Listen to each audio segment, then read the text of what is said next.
महिला क्रिकेट विश्वात भारतीय महिलांनी नवा इतिहास घडवला। दक्षिण आफ्रिकेला धूळ सारत भारतानं woman one day world cup आपल्या नावावर केला। 2005 आणि 2017 मध्ये अर्धवट राहिलेलं स्वप्न भारताने हरमनप्रीत कौरच्या नेतृत्वाखाली पूर्ण केलं आणि दक्षिण आफ्रिकेचा 52 धावांनी पराभव करत ट्रॉफी आपल्या नावावर केली।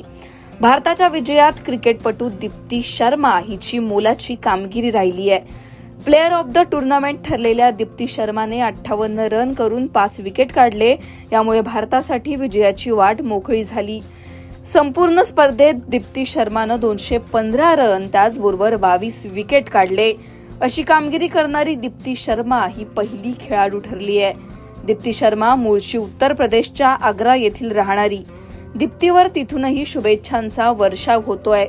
विजयानंतर दीप्ती म्हणाली, या आनंदाच्या क्षणातून बाहेर यायची माझी इच्छा नाही।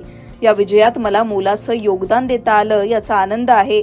दीप्ती लहानपणीच भावासोबत क्रिकेट खेळायला मैदानावर जायची, तेव्हापासूनच तिला क्रिकेटमध्ये गोडी निर्माण झाली।